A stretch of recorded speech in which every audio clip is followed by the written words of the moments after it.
Bayangkan ini, ruang sidang megah, AC menderu pelan, kursi empuk berjajar rapi, mikrofon menyala. Tapi kosong. Hanya segelintir wajah yang hadir, sebagian lagi entah di mana. Tapi tak lama kemudian muncul kabar. Gaji mereka naik. Tak tanggung-tanggung, angka yang membuat dahi rakyat berkerut. Sebuah keputusan diam-diam, tapi dampaknya seperti gemuruh petir di tengah kemarau. Mengejutkan, menyakitkan, tapi anehnya bukan hal baru. Ya wajar dong naik gaji, kata seorang politisi dengan senyum tenang dalam sebuah wawancara pagi. Kita ini kerja keras, beban berat, tanggung jawab besar. Kalimat itu meluncur seperti angin sepoi, tapi menusuk telinga mereka yang tiap hari berjibaku dengan nasi kucing dan utang warung. Sebuah kontras tajam antara realitas politik dan kenyataan rakyat. Mari kita asumsikan, benar, DPR memang pantas naik gaji. Mereka lembur, rapat, menyusun undang-undang, mengawasi anggaran, memperjuangkan aspirasi. Tapi tunggu, benarkah semua itu terjadi? Atau kita hanya sedang menikmati ilusi perwakilan, di mana panggung politik lebih sibuk dengan selfie dan strategi pencitraan daripada menyusun kebijakan yang menyentuh akar penderitaan rakyat? Kamera lalu menyorot satu potong berita. Jumlah kehadiran sidang rendah, produk legislasi minim, beberapa rancangan undang-undang penuh kontroversi. Di balik meja-meja mewah itu, ada kursi yang terlalu nyaman untuk diduduki dan terlalu mahal untuk dibiayai. Tapi tetap saja, gaji mereka naik, seolah-olah prestasi bisa dibeli dan kepercayaan publik tak lebih dari angka yang bisa disiasati. Sementara itu, di sudut lain Indonesia, seorang ibu menahan lapar demi anaknya bisa makan. Seorang petani menatap sawah kering karena subsidi pupuk telat datang.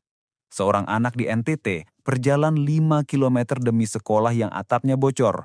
Ironi ini bukan sekedar perbedaan nasib, tapi perbedaan dunia. Di satu sisi, ruang ber-AC dengan nasi kotak dan honor rapat. Di sisi lain, ruang sempit tanpa harapan. Mari kita balik logikanya. Bagaimana jika rakyat bisa naikkan gaji sendiri? Kami juga kerja keras kok dari pagi sampai malam, kata tukang ojek, penjual gorengan, guru honorer. Tapi mereka tak bisa duduk di kursi penentu. Kursi itu sudah dipagari sistem, dan sistem itu sayangnya dijaga oleh mereka yang sedang merayakan kenaikan gaji. Jadi pantaskah mereka naik gaji? Mungkin, tapi bukan hari ini. Bukan di saat rakyat masih makan seadanya dan mimpi hanya tinggal mimpi.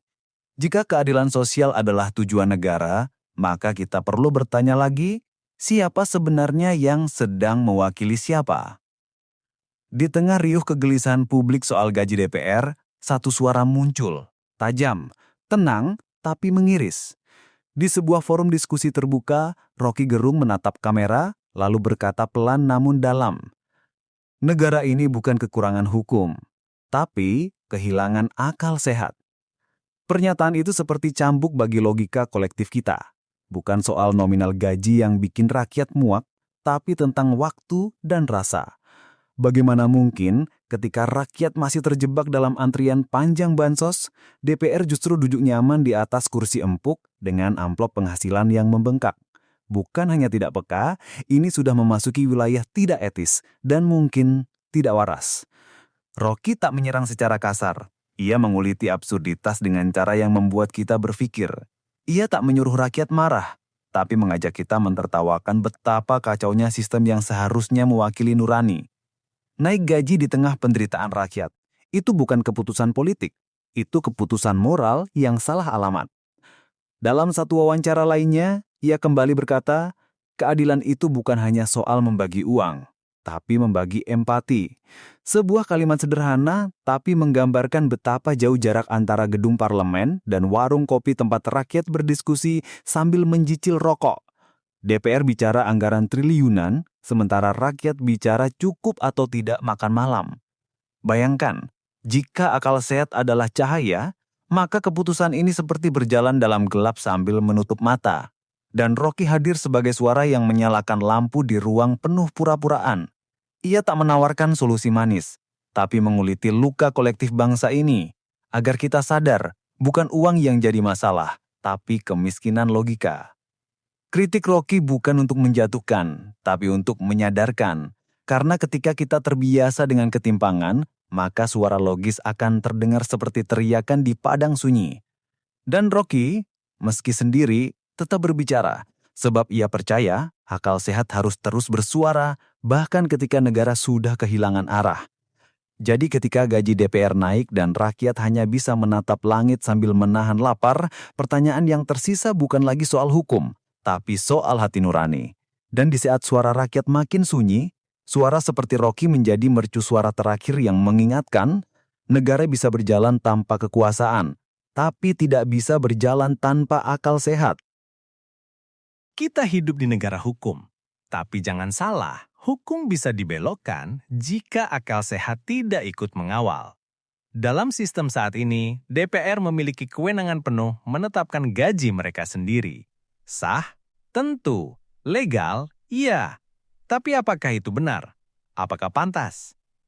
Bayangkan sebuah perusahaan tempat karyawannya bisa mengatur gaji mereka sendiri tanpa kontrol pemilik usaha. Sekarang bayangkan, rakyat adalah pemilik, DPR adalah karyawan. Tapi karyawan ini justru yang menentukan besaran gaji mereka sendiri, lalu menagihnya dari kantong majikan yang bahkan tak bisa makan 3 kali sehari. Itu bukan perwakilan, itu penyalahgunaan mandat. Seorang pakar etika pernah berkata, apa yang legal belum tentu bermoral. Kita bisa membangun undang-undang yang mendukung kepentingan kelompok tertentu, tapi di mata publik, itu tetap akan terlihat sebagai pengkhianatan terhadap kepercayaan. Karena hukum tanpa etika hanyalah kamuflase kekuasaan. Rocky Gerung melihat ini bukan sekadar kelalaian, tapi upaya sistematis untuk membungkam empati. Ketika kekuasaan dipakai untuk mengatur kesejahteraan diri sendiri, maka rakyat bukan lagi subjek, tapi objek eksploitasi. Kalimat itu seperti cermin, menampakkan betapa jauh DPR telah melangkah dari amanat konstitusi. Yang menyakitkan, keputusan ini tidak diambil dalam situasi darurat rakyat membaik, tapi justru saat kemiskinan masih menggigit. Apakah mereka tidak mendengar tangisan bayi di lorong puskesmas yang tak punya stok susu? Apakah mereka tidak melihat anak-anak sekolah yang berteduh di bawah atap bolong? Atau mereka memang tak pernah mau melihatnya? Dan ketika publik bertanya, kenapa gaji DPR naik?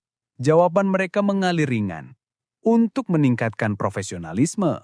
Tapi bukankah profesionalisme itu harusnya diuji dengan kerja nyata? Bukan dijamin lewat kenaikan angka dalam slip gaji. Lagi-lagi, logika kalah oleh kepentingan. Pertanyaan kita sederhana. Apakah hukum telah menjadi alat perlindungan elit? Jika iya, maka negara ini bukan lagi berdiri atas keadilan, tapi atas kalkulasi ego. Dan bila etika tidak lagi jadi dasar keputusan politik, maka jangan heran jika rakyat memilih keluar dari logika hukum dan masuk ke logika perlawanan. Di dalam demokrasi, rakyat adalah pemilik kekuasaan. Tapi yang terjadi di Indonesia justru sebaliknya. Wakil rakyat bertingkah seolah-olah mereka adalah tuan tanah dan rakyat hanyalah pengemis suara 5 tahunan. Paradoks ini berjalan mulus karena sistem dibiarkan tumpul ke atas, tajam ke bawah.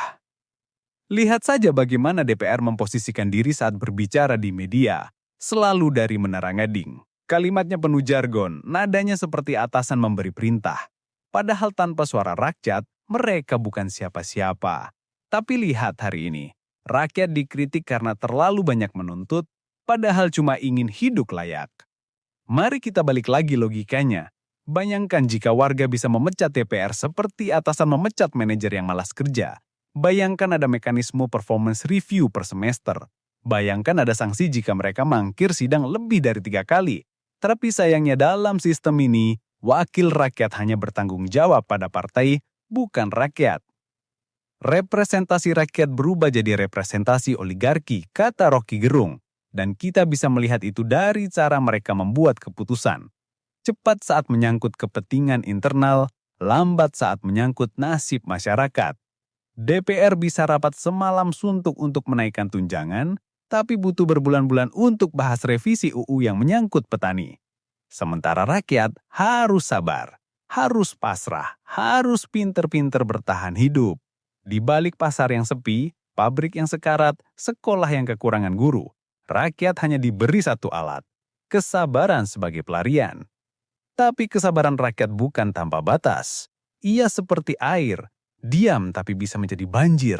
Dan saat rakyat mulai bertanya, siapa sebenarnya yang bekerja untuk siapa, maka sistem mulai goyah. Karena kebenaran yang telah lama disembunyikan, perlahan mulai dibuka.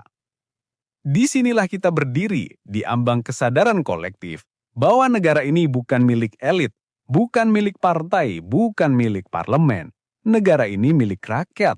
Dan kalau majikannya sudah mulai bangun, maka sudah saatnya para karyawan istimewa itu berhenti berpesta dan mulai bekerja. Sementara itu, mari kita lihat keluar jendela gedung parlemen, jauh ke pinggiran kota, ke desa-desa terpencil, ke lorong-lorong sempit tempat kehidupan menggantung pada penghasilan harian. Di sana, kata kenaikan bukan tentang gaji, tapi harga beras, harga minyak, dan ongkos hidup yang terus menanjak. Sementara pendapatan tetap stagnan, bahkan kadang lenyap. Data dari Badan Pusat Statistik menyebutkan, lebih dari 25 juta warga Indonesia masih hidup di bawah garis kemiskinan. Itu bukan angka, itu manusia. Itu wajah-wajah yang tiap hari harus memilih beli beras atau bayar listrik. Anak sekolah tanpa sepatu, ibu-ibu mengantri bantuan sosial dengan wajah tertunduk, dan buruh harian yang bekerja tanpa jaminan. Apakah mereka juga ikut rapat untuk naik gaji? Tentu tidak. Yang menyakitkan, ketika rakyat bicara soal kebutuhan pokok, DPR sibuk merancang fasilitas baru, tunjangan komunikasi, kendaraan dinas, bahkan renovasi ruang kerja. Seolah-olah mereka hidup dalam dimensi paralel, di mana penderitaan rakyat hanyalah tayangan di layar TV. Di balik kaca jendela kantor yang ber-AC, mereka mungkin lupa bahwa di luar sana, angin malam membawa kelaparan. Pernahkah mereka turun ke gang sempit yang banjir tiap hujan datang? Pernahkah mereka duduk di lantai rumah warga yang hanya beratapkan terpal? Pernahkah mereka lihat anak kecil memulung di tempat sampah sambil berharap bisa beli mie instan? Ini bukan cerita sinetron, ini realita yang tak pernah masuk agenda rapat. Salah satu warga di pelosok Sulawesi pernah berkata dalam nada lirih, "Saya nggak ngerti politik, tapi saya tahu perut saya lapar." Kalimat itu sederhana, tapi menghantam keras.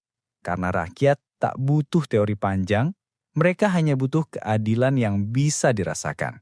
Sayangnya di negeri ini, keadilan terlalu sibuk bersolek di meja birokrasi. Dan ketika DPR bersikeras bahwa kenaikan gaji adalah untuk meningkatkan kinerja, rakyat hanya bisa menunduk dan bertanya dalam hati, kinerja yang mana?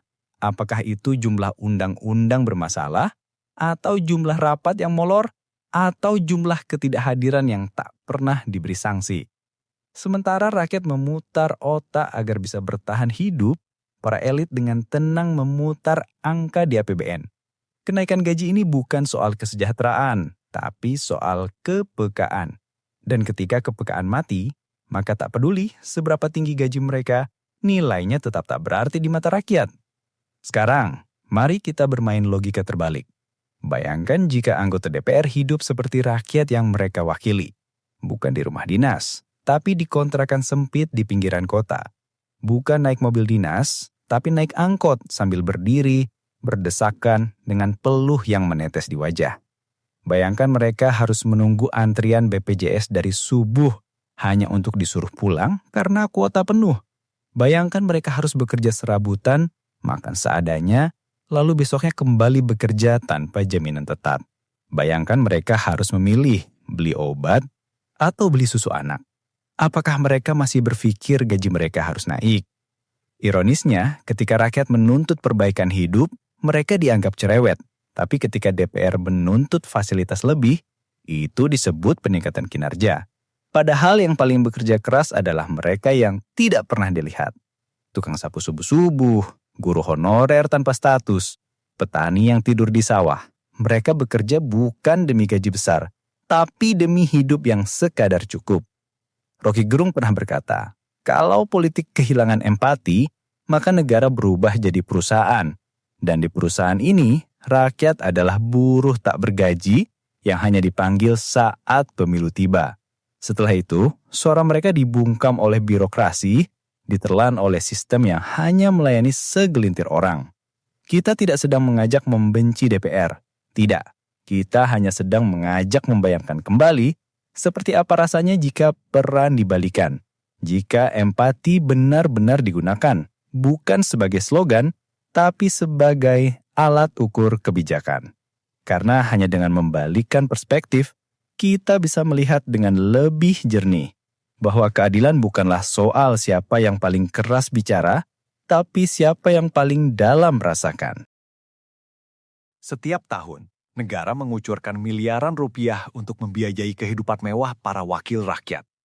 Tapi hasil yang kembali ke rakyat terlalu sedikit untuk disebut pantas, terlalu memalukan untuk dibanggakan. Anggota DPR diberi fasilitas kelas atas, dari mobil dinas, rumah dinas, hingga tunjangan komunikasi. Namun, kualitas legislasi yang mereka hasilkan justru berkualitas rendah dan seringkali menimbulkan kegaduhan nasional. Bayangkan, dalam satu periode, hanya segelintir undang-undang yang disahkan. Tapi ironisnya, sebagian besar dari itu justru lebih banyak memicu kontroversi ketimbang menyelesaikan masalah rakyat.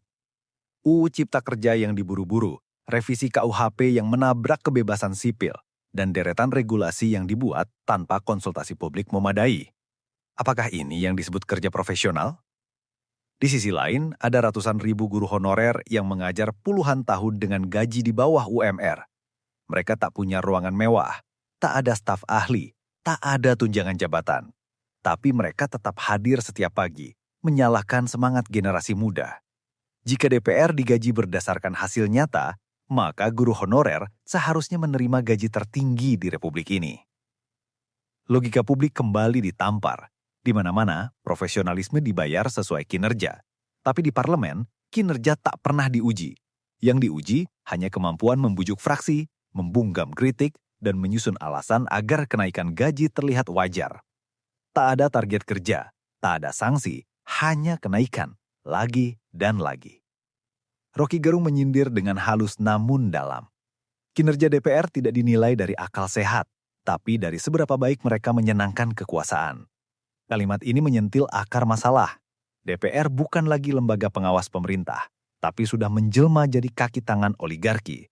Dan ketika kritik datang, mereka berlindung di balik pasal-pasal penghinaan. Lalu, siapa yang akan mengevaluasi kinerja mereka? Rakyat? Tak bisa. Hukum tak memberi ruang bagi rakyat untuk menuntut pertanggungjawaban di tengah periode. Satu-satunya jalan adalah menunggu 5 tahun sekali dan berharap tidak tertipu lagi.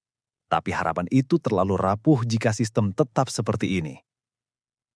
Jika logika meritokrasi tak berlaku di parlemen, maka jangan heran jika demokrasi berubah menjadi sarkasme. Di mana wakil rakyat disebut terhormat, bukan karena prestasi, tapi karena pakaian formal dan tanda pengenal. Sementara rakyat, yang sebenarnya punya kuasa, hanya diberi satu hak, melihat dan diam. Pertanyaan ini mulai menggema di berbagai ruang publik, di warung kopi, di media sosial, di kampus, bahkan di lumbung-lumbung desa. Bisakah rakyat melawan? Bukan dengan kekerasan, tapi dengan cara yang lebih cerdas, lebih sistemik, dan lebih menusuk, lewat kesadaran dan tekanan kolektif. Karena sejarah membuktikan, kekuatan rakyat tak pernah datang dari senjata, tapi dari kesepakatan untuk tidak lagi dibodohi. Ingat gerakan reformasi 1998? Atau demonstrasi mahasiswa soal RUU kontroversial. Ketika kesabaran berubah menjadi gelombang, kursi-kursi empuk itu mulai terguncang. Tapi tantangannya hari ini jauh lebih rumit, bukan hanya soal melawan sistem, tapi melawan apatisme. Rocky Gerung mengingatkan dengan manis, kemarahan tanpa kesadaran hanya akan menjadi tontonan. Artinya, rakyat tak bisa hanya protes sesaat, lalu kembali diam. Kesadaran harus dijaga, diorganisir, dan dijadikan senjata damai untuk mendobrak sistem. Petisi, kampanye digital, tekanan terhadap partai politik, dan edukasi politik masyarakat adalah bentuk-bentuk perlawanan yang sah. Tapi sayangnya, banyak rakyat masih merasa tak berdaya. Mereka menganggap perubahan hanya bisa datang dari atas. Padahal, sejarah politik menunjukkan perubahan besar justru selalu datang dari bawah, dari suara-suara kecil yang konsisten, dari keberanian untuk bertanya, lalu menolak, lalu bergerak. Kita tak butuh revolusi berdarah. Yang kita butuhkan adalah revolusi kesadaran. bahwa uang pajak kita adalah modal untuk mempekerjakan para wakil, bukan untuk memanjakan mereka. Bahwa suara kita adalah alat kontrol, bukan hanya alat pencoblosan. Dan bahwa diam adalah bentuk setuju paling berbahaya. Lalu, apa langkah pertama? Jangan biarkan isu ini lewat begitu saja. Sebarkan, bicarakan, analisis, dan ajak orang lain berpikir. Bangun ruang diskusi, bukan ruang caci maki. Karena kekuatan rakyat bukan terletak pada satu hero, tapi pada berjuta kepala yang berpikir dan hati yang merasa. Ketika rakyat mulai bergerak secara sadar, maka perubahan bukan lagi mimpi, ia menjadi keniscayaan. Dan para wakil rakyat akan mulai sadar bahwa kenaikan gaji bukan hak otomatis, tapi harus ditukar dengan kepercayaan. Di tengah badai absurditas, suara Rocky Gerung tetap terdengar, tajam, tenang, seperti pisau yang mengiris logika yang beku. Dalam salah satu forum terbuka, ia berdiri di hadapan ratusan mahasiswa dan berkata, "Negara ini tidak kekurangan hukum. Yang hilang justru akal sehat. Dan ketika akal sehat hilang, maka kekuasaan berjalan tanpa arah." Bukan hanya sindiran, itu adalah alarm moral bagi bangsa yang mulai terjebak dalam rutinitas ketidakpedulian. Rocky tak meminta rakyat turun ke jalan setiap hari. Ia hanya meminta satu hal, berpikir. Karena berpikir adalah bentuk perlawanan paling sunyi dan paling berbahaya bagi mereka yang nyaman dalam kebodohan sistematis. Menurutnya, perlawanan hari ini bukan lagi melawan senjata, tapi melawan kejumudan berpikir. Ketika rakyat sudah bisa membedakan mana logika dan mana kepentingan terselubung, maka kekuasaan tak bisa lagi bersandar pada slogan kosong. Akal sehat akan menjadi senjata diam yang menusuk dari dalam, melucuti topeng para penguasa tanpa menyentuh mereka secara fisik. Bayangkan jika seluruh rakyat Indonesia mulai menggunakan akal sehat mereka sebagai fondasi bersikap. Memilih dengan sadar, mengkritik dengan data, menolak dengan elegan, dan mendesak dengan strategi. Maka politik tak lagi jadi permainan elit, tapi jadi panggung rakyat yang sebenarnya. Dan elit politik tak bisa lagi berdiri di atas panggung tanpa izin dari nalar kolektif. Rocky sadar, perlawanan semacam ini tidak instan, tapi sejarah telah membuktikan perubahan paling kuat justru lahir dari ketekunan berpikir, bukan kemarahan sesaat. Sebab yang berpikir tak bisa dikendalikan, dan yang sadar tak bisa dibohongi. Inilah yang ditakuti oleh mereka yang ingin rakyat tetap bodoh dan pasrah. Jadi ketika DPR naikkan gaji dan rakyat hanya bisa mengelus dada, maka ingatlah, setiap momen itu bisa diubah menjadi percikan kesadaran. Dan dari percikan itulah, lahir gelombang perubahan yang tak bisa dihentikan. Karena satu orang bisa menyalakan api, tapi jutaan orang bisa menerangi bangsa. Disinilah pasaran Rocky menjadi terang. Lawanlah dengan akal sehat, karena hanya dengan itu kita bisa membuat negara ini kembali waras. Akhirnya, kita sampai pada pertanyaan paling jujur dan paling mengganggu. Negara ini sebenarnya dibangun untuk siapa? Apakah untuk mereka yang bisa menyusun undang-undang untuk memperkaya dirinya sendiri? Atau untuk rakyat yang setiap harinya berjuang agar tidak kalah oleh keadaan? Kenaikan gaji DPR bukan cuma soal angka, itu simbol. Simbol bahwa ada jarak besar antara pemilik kuasa dan pemilik suara. Simbol bahwa demokrasi telah dikompromikan, bahwa representasi telah dimonopoli, dan bahwa suara rakyat telah dijadikan sekadar formalitas. Jika negara adalah rumah besar, maka DPR adalah pengelolanya. Tapi bagaimana jika pengelola ini justru merampok perabotannya, menaikkan gajinya, dan meninggalkan penghuni rumah dalam gelap? Apakah kita tetap diam? Tetap membayar iuran rumah dan berharap mereka berubah? Atau sudah saatnya kita ganti pengelola?